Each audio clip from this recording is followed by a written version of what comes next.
maximum punishment of Qadir, others sought.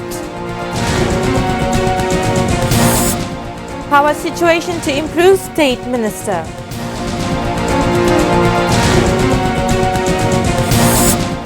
A party now trying to cash in July Rizvi. Three bodies recovered in Rainagor of Sylhet.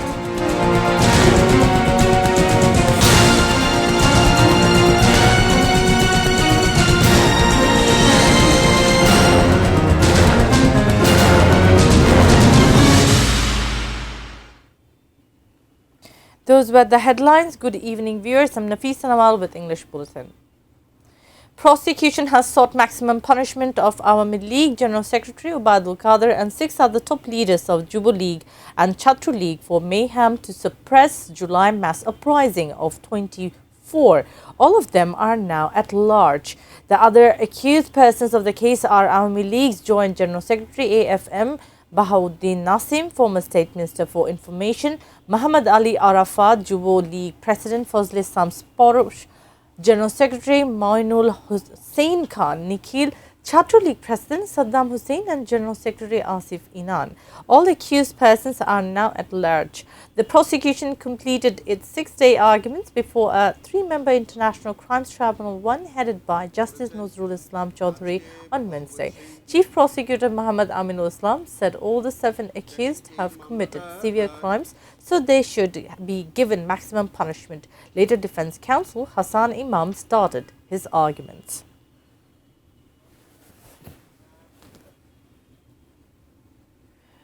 Power and gas crisis is now at peak, admitting its State Minister for Power and Energy Onindo Islam Omid has once again regretted the sufferings of the people due to power and gas crisis. He said the government is trying level best for lessening people's sufferings. The present government is the victim of the wrong policy of the past government. The State Minister expressed hope that power situation will improve soon.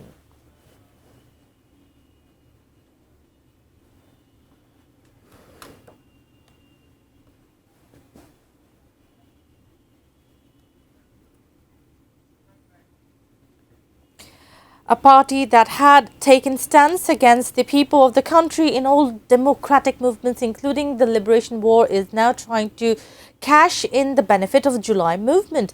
Senior Joint Secretary General of BNP Ruhul Kabir Rizvi made the remark after offering Fatiha at the grave of Arafat Rahman Koko, the youngest son of Shohid President Zia Rahman and late Prime Minister Begum Khalda Zia.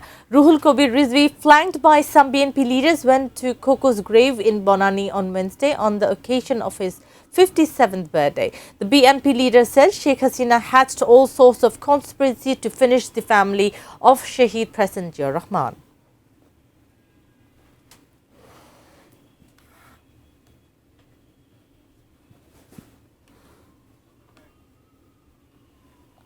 The government has not heard any talks regarding lifting of ban on Awami League. Information Minister Jahiruddin Shopun made the remark responding to a question of the journalists after attending an event of International Youth Day. The event took place at the Foreign Service Academy in the capital on Wednesday. Terming lifting of ban on Awami League as rumour, the Information Minister said he does not want to talk about it. When asked about Indian High Commissioner Dinesh Trivedi's meeting with the Prime Minister and then flying to India and meeting the country's Prime Minister Narendra Modi, the Information Minister said nothing has happened between Bangladesh and India that cannot be resolved.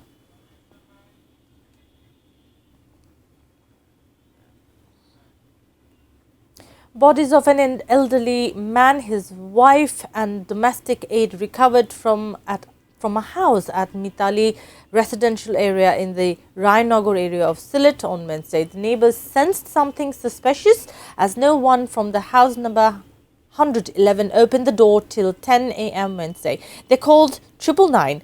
Police rushed to the spot and recovered the bodies of 82-year-old Abdul Sattar Mia, his wife 72-year-old Suraya and 25-year-old domestic aid Tahmina. The throats of the deceased were found slit. Police primarily suspect the murder incident might have originated from previous enmity. Investigation is taking place to find the motive. The children of the elderly couple live abroad.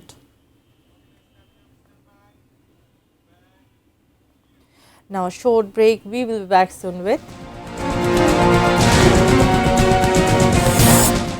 200 bodies recovered in quake-battered Colombia.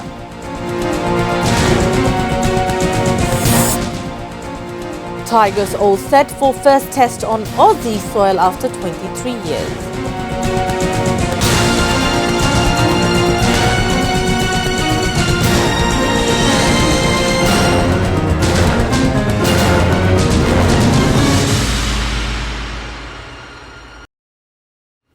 Welcome back. You're watching ATN News. This is English Bulletin.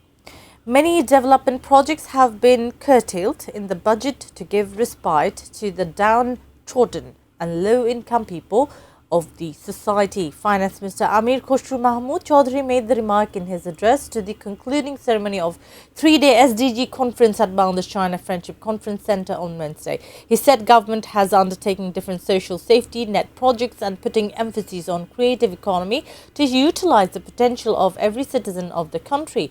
Apart from this, initiative has also been taken to take the local products to the global market.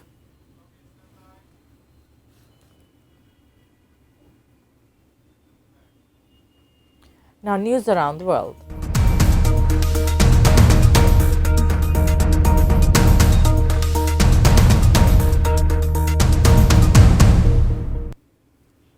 More than 200 bodies have been recovered from the rubble of buildings devastated by Tuesday's powerful earthquake. A 32-year-old woman was pulled alive from the wreckage in Pereira after being trapped for 36 hours. Emergency responders are racing to find survivors and heavily affected western urban hubs. Death tolls surpassed 200 to 250, with thousands reported missing and injured.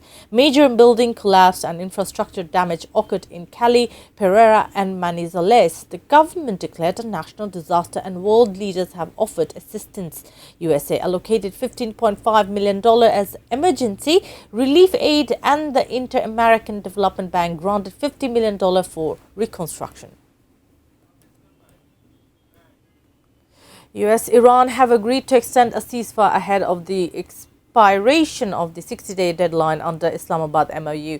Anadolu, an agency, reported on Wednesday, citing government sources in Pakistan. Meanwhile, President Trump claimed the situation with Iran is going fine and Washington is in total control of Strait of Hormuz.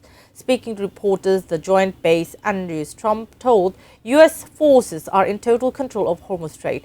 Iran has no control over the vital shipping lane, and if it challenges US, they get blown away. Trump's remarks come after Tehran said it would not reopen the vital waterway until Washington met conditions, including complete end to war and naval blockade, release of its frozen assets with ending sanctions. Meanwhile, US disabled Panama flag cargo ship attempting to sail towards an Iranian port by firing two Hellfire missiles at its steering gear. US President Donald Trump acknowledged that he secretly switched planes when departing Turkey in July over a suspected Iranian threat.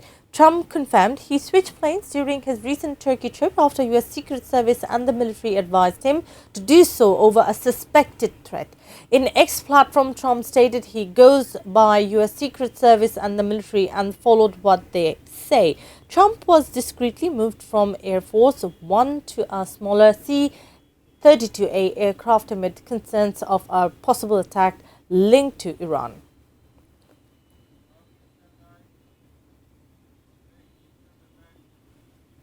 Viewers, we will take a short break. Stay with us.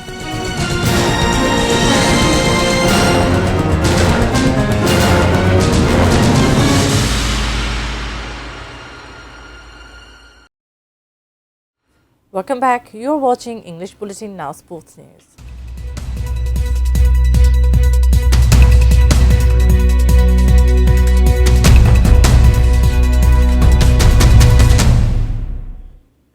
Bangladesh is all set for playing their first test on Australian soil after 23 years.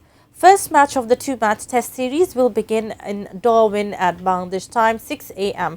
Captain Nazmul Hussain Shanto sounded confident prior to the first test. He said they will fight, giving their best possible effort. Shanto said he has inspected the wicket.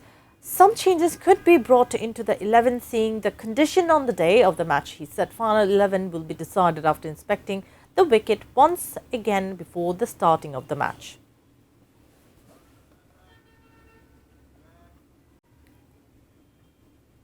Australia announced they are playing 11 for the first test against Bangladesh. Their 13-player squad for the two-test series, featuring the return of captain Pat Cummins and some other key players. Long wait of 23 years over as Bangladesh is starting their long-time coming series against Aussies with an opening test in Darwin on Thursday. Cummins confirmed on the eve of the test that Boland would miss out, with Hazelwood returning to the side for their first test in 8 months. Leon on returns to the 11 recovering from injury. All-rounder Green has retained his place along with fellow all-rounder Webster, with Australia continuing with two pace bowling all-rounders.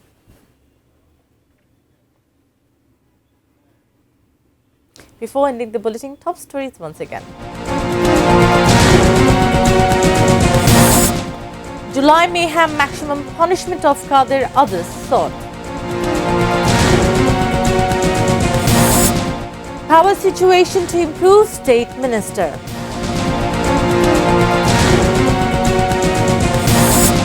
A party now trying to cash in July Rizvi. 3 bodies recovered in Rainagor of Sylhet. 200 bodies recovered in quake-battered Colombia.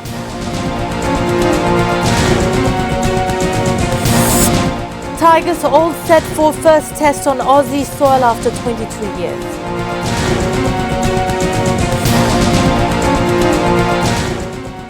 That's all from the newsroom for the moment. Thank you for being with us.